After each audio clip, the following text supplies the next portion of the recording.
I'm Stu Gatz. This guy over here is Dan's dad, but he likes me more. That is Izzy Gutierrez, but the show's not about him today. It is about me. This is my big opportunity. Dan is out. I'm wearing his clothes. I have his clothes on. This is my opportunity. I am hosting the show. I'm sitting in the number 1 chair today. I have chained myself to the seat, and I am never, ever, ever giving this seat back to Dan again. Israel, what are you interested in today? Apparently, who cares what Israel has to say? Today is my day. Today is all about me. Vamonos!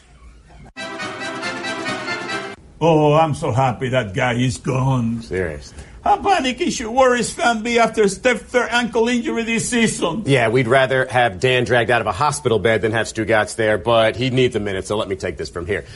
Do the Warriors fans have reasons to be upset or to be worried? Yes, they do, and here's why, I think. They really haven't gotten into that rhythm all season long that we really expect from this Warriors team, this potentially greatest of all-time team. They had an 11-game winning streak back in November, December, but really haven't gotten on those types of roles that we've seen Houston get on twice. They're currently on a 16-game winning streak. And the most important thing here, when it's Steph Curry in particular who is out, he's the one that they miss the most. He's the reason that offense works as well as it does when it's rolling. When it's KD in there and not Steph, they rely more on his individual skills, his one-on-one play, and sometimes that can bog down the offense. So this team would be better off if it was more like last year with Kevin Durant missing some significant time down the stretch than Steph Curry. He's the one guy you don't want to miss. And this is his third ankle injury with that same right ankle this year. So you wonder if it's going to keep coming up the rest of the season. Kevin Love guarded him when he had a bad ankle. You remember that? Ugh. Excellent point. Are you going to be okay? I don't know. I'm feeling a little green and nauseous. Okay. Are the Rams building the best team in the NFL? I got this too, Dan. So here, the Rams picked up Aqib Talib now. They now have a defensive backfield that's going to have Aqib Talib, Marcus Peters, LaMarcus Joyner. They've added Aaron Donald as a pass rush. This team, along with that offense that obviously includes Todd Gurley and Jared Goff, 2 guys who, by the way, still getting paid rookie contracts, that seems like a really, really good team. This is the way these things happen in the NFL, who seem to have perfected the only thing they perfected is parity, where these teams just kind of come out of nowhere, and then in a couple of years, they're reaching the Super Bowl. You saw it last year. We got a taste of Carson Wentz and the Eagles and what they can do. This year, they won the Super Bowl. This year, we got a really good taste of what the Rams could do with that offense. Now they're improving the defense. Maybe next year we see this team representing the NFC in the Super Bowl. I mean, okay, I'll try. We don't want Stu Gatz around here, so I'll give it a shot. You've got the coach of the Rams. He's younger than the child star Raven, and he's a Statue of Liberty saying, bring me your huddled masses yearning to breathe rebelliously. I want them near me no matter what because I can get them for value. I could get Marcus Peters. I could get Talib. I wouldn't get those guys discounted unless other teams were too conservative and afraid of their personalities. He's saying, give me more, and I'll tell you one of the reasons he might be is he's their age. He might be able to connect with them instead of the disciplinarian who's lording over them. He might actually have things in common with them and want to reach them. He still looks terrible, though. That's right. If you throw up, do it in that direction. Okay, thank you, Papi. Thank you for taking care of me and soothing me during this time of great discomfort. First surgery ever. Okay, I'll throw up. I'll throw up over there. Ground rules. Is Dallas Keuchel right to throw shades at the Cubs? Okay, he's throwing shade. That's not plural. Though, I mean, it felt like plural given the way the Cubs received it, and it's Keuchel. I don't know how he pronounced it. He's very good for the champion Astros. Am I still sedated? Because what's his excuse? And he's saying that they've simply got better players, that they've got better players than the Cubs.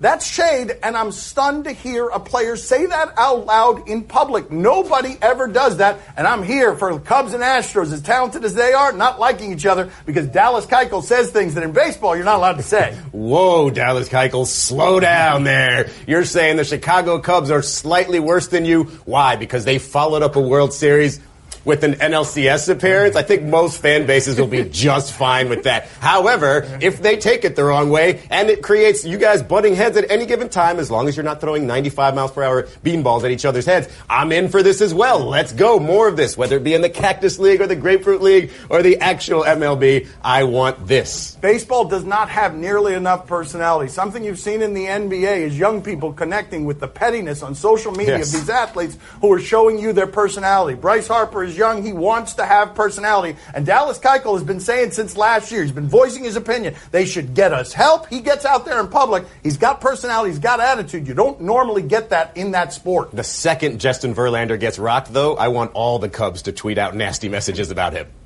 Do you know who's really mad at Dallas Keuchel? Who's that, Papi? Michael Wilbon. Yes, that's true. And Michael Wilbon is furious as a Cubs fan. I wouldn't be surprised if Keuchel came out of like grocery stores and stuff, and Wilbon was nearby with that Cubs shirt tucked into his jeans, just giving him dirty looks everywhere he went. Did Michael Porter Jr. help himself or hurt himself by playing yesterday? Missouri lost to Georgia by a couple of points, and Missouri is better than Georgia. Georgia's not very good. Missouri was plus when he was in the game, minus when he wasn't, but he was 5 for 17. He's the number one prospect in the world, and he's coming back to the SEC tournament when he doesn't have to, because he could just protect himself. But consider this.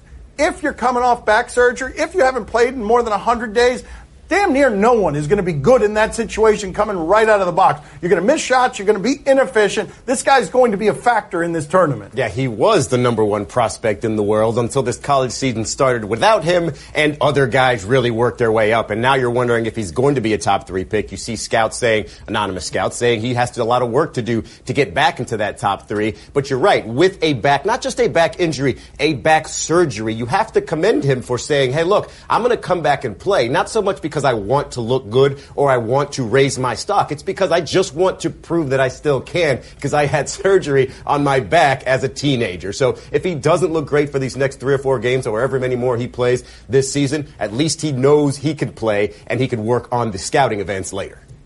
Hey, get lost, you loser! Oh, there it is. Get lost! Get lost! That's it, go! The police is coming after you! Coming up next on Highly Questionable. What is in the car that's so disgusting, or what is it that's objectionable? Yeah, I think it's just how it's like old, and I don't really take that good a care of it, which is my favorite part. And so I just leave it. Like I just throw stuff in the back when I'm like done eating my banana peel, right in the back. No big deal. I mean, I got maybe enough protein powder floating around on the floorboard to survive a week if I had to. I just saved hundreds of dollars by switching to Geico. I feel like I'm on top of the world. Disclaimer, you will not be transported to the top of the world. In the unlikely event you find yourself at the Arctic Circle, seek shelter from the elements immediately to avoid frostbite and or hypothermia. Geico will not be responsible if you find yourself in a cave or crevasse with a lonely abominable snowman, who in all likelihood will force you to play games including but not limited to Go Fish, Charades, Chinese checkers, or his personal favorite, Red Rover, send Yeti on over. Geico is not liable for any damages, either physical or emotional. Geico. 15 minutes could save you 15% or more.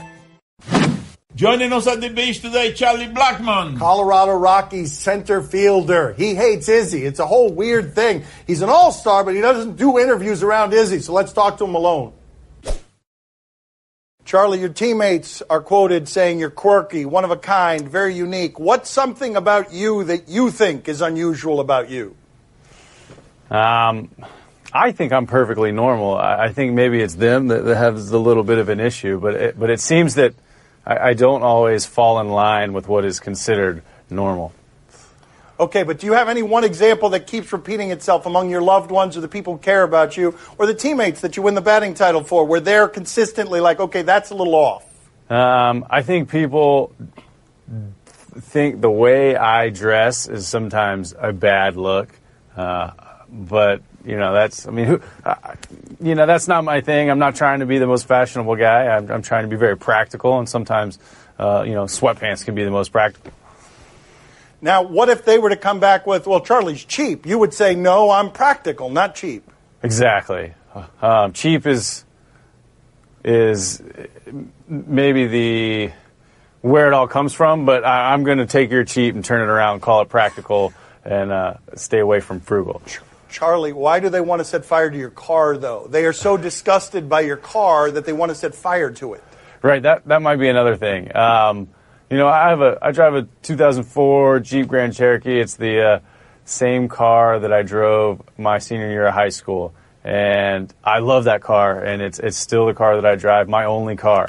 And apparently nobody else likes it. Carlos Gonzalez refuses to ride in it. It's a bit of a party favor now, but it's my vehicle and I like it. And Gonzalez is the worst, right? He's the one who simply he will not get in the car. He's the one who wants to burn it. Right. He told me if we win the World Series, he was going to burn my car down. As part of the celebration, like he was going to take so a one-man riot into the parking lot and burn it down. What is in the car that's so disgusting, or what is it that's objectionable? Yeah, I think it's just how it's like old, and I don't really take that good a care of it, which is my favorite part. And so I just leave it. Like I just throw stuff in the back when I'm done eating my banana peel, right in the back. No big deal. I mean, I got maybe enough protein powder floating around on the floorboard to survive a week if I had to. What is an example that you would point to and say, okay, that's just me being cheap? I'm not going to try and spin this. This is just the most extreme example of me being cheap. I wear sometimes. All right, back to the fashion thing. Like I'm a Nike athlete, so I get to wear Nike clothing. So a lot of times I will wear like the nicer version of the Nike stuff. And I'll like sneak it under my coat. Like if Nike makes like a button-down shirt, like I'll sneak it under a coat and try and pass it off as like dress-up clothes. When really it's like glorified athletic stuff made by Nike. So and it's free. It's totally free for you, right? Well, I mean, I had to work very hard to get to be the Nike guy. But yes, it's not money out of my pocket. Let's go to my father here. On a 3-shot. That was delightful, Charlie. Thank you. Nice meeting you, Charlie. Nice meeting you. Hey, Papi, how you doing? Can't complain. There you go. He does all the time, but he can't complain. He just says that now. He writes a lot. He's always complaining, regardless. He says he can't complain to just keep the conversation moving. What do you have for him, Papi? Yes, Carlos says that you're building a classic muscle car. How's that coming along? Are you? Oh, I've actually stopped talking about that now. It's going that well. It's been years in the making. I've just kind of given up on that pipe dream. I don't know that it's going to happen. Wow. Well, what did you do? What happened? Quitter? Yeah. What did you do that? What discouraged you from going ahead? We had some issues with the honesty of some of the people doing the work there. Oh, wow. This took a dark turn all of a sudden. Let's just hope I don't have to hire somebody to break some kneecaps, So you were dealing with crooks, Will you quit asking follow-up questions? Thank you very much, Charlie. We appreciate it. Thank you, sir. It's my pleasure. Gracias, Charlie. But were you dealing with crooks? Were you? Well, I mean, yes, they are, but don't worry. Okay, very good. You got it. We got it. Hard-hitting journalism. Thank you, Charlie. All right. Nice meeting you, Charlie. Okay, nice Papi. You. Good question. Thank you.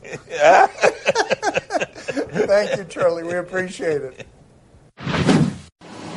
Highly questionable is broadcast from the Clevelander Hotel on beautiful South Beach, Miami. Time to play the game that thinks he knows how Dan hurt his hand. Do you question? That is an event I don't want details on, but you give us topics and events, we'll question. I'm right-handed. Do you question if this was luck or skill? This is a specialty of ours around here. Luck or skill. Ben Simmons is not much of a three-point shooter. That's weird in today's NBA. He's only made one traditional three since graduating from high school. All he does is buzzer beaters, but he doesn't take threes. Look at him here during practice, during a warm-up before the Miami Heat beat him. Look at this, Papi. Wow. Yeah. Go ahead and take them all that way then. You look impressive. It is pretty impressive that you get a guy come into the league and not fall in love with the outside shot and still find a way to affect the game and still find a way to be great and not even be any sort of a threat on the perimeter. That guy knows what he's doing. Eventually he'll be able to shoot threes, but I hope he shoots them like that. I thought that he was lefty. That's right. I don't even think he knows. Shot that one with his right hand. Making it all the more amazing. That's right. Look at that.